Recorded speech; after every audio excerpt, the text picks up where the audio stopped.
you guys really want to be and want to play? I think a lot of times that's how a lot of teams start out, is they try to push the ball and stick with us. But I think that's an advantage that we have, is that we play so fast every single game, and that's our game plan every game, and that's how we play every practice. So we're used to that. So while they try to stick with us and they try to go on their runs, we usually do a really good job of overcoming that and playing faster and outlasting the other team. You guys had a great start against Chicago State too, where you got up 10-0, but you kind of let them hang around tonight. There was no messing around, and you really put them away in the first half. Was that something you talked about, to say, we got them down, let's finish them off now?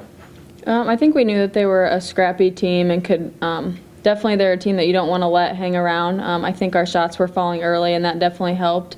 But just at halftime, we talked about, it didn't feel, it was a 20, almost 30-point game at that point, but it didn't feel like that. It was one of those games where the score didn't really reflect how the game felt. So it was a competitive game, and we just wanted to stay scrappy and keep pushing the ball. You guys are at your best when the two of you and Olivia are attacking the basket. How much does it help when Michelle Farrow and Taylor Hanneman and Morgan Bloom, they come out and they're knocking down shots early, so they have to come out and respect those guys? It opens that lane up for you guys. I think that's one of the coolest parts about our team, is that we have so many players that could do so many different things, and when teams try to take one of us away, there's always someone else that's going to step up and fill that role, and that can get their own baskets. And then we just play so well as a team that I think with our depth and our ability to play together, that it's hard to stick with us if we are playing our game. Defensively, you guys forced a lot of turnovers. Was that just, as you mentioned, just staying scrappy, or just making them play faster than they could really kind of handle playing as far as taking care of the ball? Yeah, speeding them up and just getting in the passing lanes, deflections, and doing a lot of bluffs, making them kind of second guess their passes. And we kind of tried to contain, have those interior passes harder to make when you kind of contain instead of speed them up and give them driving lanes. Coach mentioned that it doesn't really seem to matter what a team does defensively against you guys, whether it's a zone, whether it's half court, full court, man, just because of the way you guys play. Do you guys even notice that when you're in the flow of games, that teams maybe switch things up? Because you guys look really comfortable with whatever they were throwing at you defensively tonight. I think we always recognize whether they're man or their zone, because there's a couple things that we change up a little bit just based off of how we screen and how we cut. So it's always important for us to recognize whether they are in man or whether they're in zone, and then move differently off of that. But for the most part, I think we work on both during practices with our practice squad playing man, and then when we play each other, we play a zone. So we see both on very often, so it's good for us. Taylor, you only went 1 of 4 from beyond the arc. You're still able to get over 20 points, getting to the free throw line 16 times. How big is this week and a half, 2-week stretch been for you, where you've been able to get to the inside and draw fouls and make those free throws? I think it's been a good part of my game, but I've been working on it a lot, definitely adding driving to my game more, but I think it's really just the flow of the game, and it obviously is good for our team to keep driving, and then it opens up shooters on the outside too. So I think it is definitely a good part to keep as part of my game. You guys are part of the upperclassmen, obviously, on this team. How do you guys get your mindsets ready for this big road trip coming up, and then how do you help out the younger kids on the team ready for it? I think just realizing the opportunity that's presented to us. Obviously, you go play 2 huge teams on the West Coast, and but we can't overlook Austin Peay, and we know that. And I think the younger girls understand that too. And it's kind of like when you go on a hard road trip in conference, you have to play at South Dakota, at South Dakota State. So it's going to be kind of like that, and I think it'll prepare us for conference-like road trips. And I think we're ready, and we realize that it's a great opportunity, and it's going to be a fun trip regardless of the outcome. Are you guys excited to get a shot at Stanford, another big-time school, kind of like Florida State back in the tournament a couple months ago? Absolutely. We're ready for the challenge. It's something that we've talked about here and there, but I think we're really just going to go there and play with nothing to lose and just have fun playing like we always do and see how it goes for us. We'll prepare for them a lot, and I think we'll be ready to go come game time. Is this week off after Saturday against Austin Peay, and then you guys have 9 days off before Stanford? Is that 9 days off going to be harder than the road trip itself? I don't think so. I think it kind of gives us some time to focus on our studies and then let our bodies recover a little bit, especially a lot of high-minute kids, especially the starting 5, and just giving our bodies a rest. And then I think that'll be an advantage for us actually going into that trip because, a lot of us play a lot of minutes, so just giving our bodies a rest will definitely help. You proceed the question. Obviously a good win. I mean, I think SEMO's just kind of that middle of the pack, mid-major D1 team, and we kind of want to treat this like your everyday conference game and kind of get up for that. I thought we played a tremendous first half, one of the best halves we've played all year. They were really getting aggressive, and sometimes teams can back down to that, and I thought we attacked them and got the free throw line a ton and made them get back on their heels a little bit, and really shared the ball well. Some of the best ball movement I've seen, and again, just kind of the way basketball is supposed to be played. So they came out and fought in the second half. You knew they were going to. They cut it, I think, to 18, and really that's the way it should be. They cutting it to 18 is about what you want if you're that team that's ahead, as opposed to cutting it to 6 or 4 when you have that big lead. So I was proud of the way the girls responded, started sharing the ball a little bit better again, made a little defensive adjustment there in that second half when they were getting a few easy baskets, and then also picked back up our rebounding because they went on a real rebounding tear during that run. And overall, I'm just really happy with a lot of players. I mean, Taylor Higginbotham with her 1,000th point. She's just in such a good mental spot right now, and really proud of her because, this is something that she's been working on for a long time coming. And, tonight she has a tremendous game and she's 1 for 4 from 3.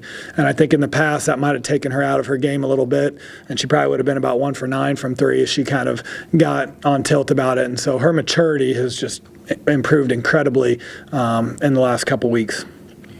It looked like they were kind of willing to run with you guys early. Was that kind of a surprise that they were willing to play you guys up tempo? A little bit. They kind of have that in between where they're structured, but at the same time they'll attack and attack and transition. We definitely had a plan for their transition game. I thought we did a pretty good job containing early, but yeah, that first half was a little more at our pace. But we've been focusing and talking a lot about being able to win at whatever pace the game is played at, because we don't want to be dependent on a fast-paced game. And so I thought at times they would push with us, and that didn't go as well for them. And at times they tried to slow it down. I thought we did a pretty good job of being willing to play and compete at that pace. Also, it's nice when you can get Michelle Farrow going early. She got going early, and that just seemed to, when you have a shooter going, that seems to open up driving lanes for Taylor and Emily, and then they can go to the basket and they can kick out and dish. But when you got a shooter going early, it really seems to speed everything else on your offense. Yeah, I mean, I was really proud of Michelle. At Wichita State, she got in just a ton of foul trouble. It's like every time she was out there, they called a foul on her and didn't get a lot of minutes. Just kind of never got into the groove of that game. And it was such a big game for us. Some kids can almost feel left out of that, but she didn't feel like that at all.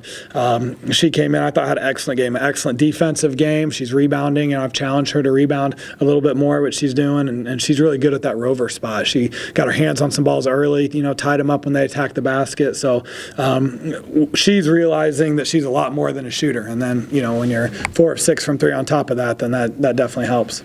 You mentioned their aggressive play. Do you kind of feel like you guys took advantage of that? Because you guys got to the line an awful lot. You got them in a lot of foul trouble, especially early in the game. And it just seemed like when they did try to play aggressive, you guys just took advantage of that, and then when they tried to play passive, you took advantage of that as well. Yeah, I think, like I said in the opening statement, a lot of times you can get real passive against that pressure, and we did a good job spacing and moving the ball. And I think when they made that little run the second half, they got even a little bit more aggressive and almost a little chippy, and I think we got happy playing in one spot in the court and not really moving the ball and playing in space. And we got back to that, and we kind of blew the game right back open in the fourth quarter. So we did a good job of, and that's something we've gotten way better at, not backing down to physicality and scrappiness. 2 years ago especially, that's something that just would have really taken us out of our game, and I think we've got a lot tougher players and a lot more mature players now with where our program is. They threw a lot at you defensively, some man, some zone, some half court, some full court stuff, but yeah, you guys seem to have an answer for everything. Were you anticipating them really challenging guys and giving you a bunch of different looks like, because it didn't look like it really phased you that much? Yeah, the beautiful thing about the way we play basketball is that we don't have to prepare for everything they're going to throw at us. We don't have to run, 3 different sets or offenses if they're in this thing and then something else if they're in something else. And I think at times that can make it a little bit tough. Like Wichita State did some things we weren't anticipating, but the good thing is usually just 1 or 2 really small adjustments and we can really go. Like at Wichita State, it was screening your own person, or when they'd go with that matchup, we were trying to work on not interchanging as much, but finding an open spot. And I think overall we did a pretty good job of that. But I think when teams change things up, that's one thing we're pretty good at because we're just playing basketball. So they can guard us a number of different ways, and we're going to adjust to it almost naturally.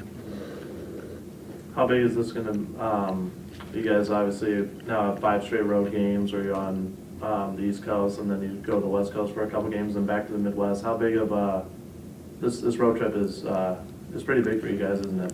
Yeah, and you may be the only person considering Nashville the East Coast, but we're not going to the beach when we're in Nashville, but definitely a tough road trip. That's why I told the girls in the locker room, I mean, this trip to Austin Peay is going to be really tough. They had won 5 in a row. They played tonight. I don't know if they won or lost, but so they, I think, are doing better than maybe they were anticipated to do. And quick turnaround, and the week before finals is always tough. You have your mind on a lot of different things, and so I challenge them to really let basketball be a release from that stress as opposed to adding more stress on top of that. And again, having 5 fifth-year seniors really helps because of that maturity. They've been through it before.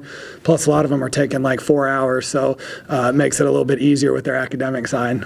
What's more difficult, do you think, is having a really long road trip or having that week off where you guys are playing well, but after Saturday you have a week where you're not doing anything really as far as competitive wise? Yeah, good question. Definitely the week off. I've always said that, even to the point where like the year in the conference tournament where a team had a bye, I said, I think that would really hurt them, and it did. The number 1 seed who had a bye ended up not winning the tournament. So I think that you're right. The bigger challenge is the week off. Of course, a lot of teams will deal with that around finals week and whatnot. And these girls have been real road warriors. I mean, our mentality on the road is good. In fact, there was a point where I was a little more worried about our mentality at home than on the road. But I think we've kind of fixed that mentally. But I really like how we play when we're on the road. We kind of step up to that challenge.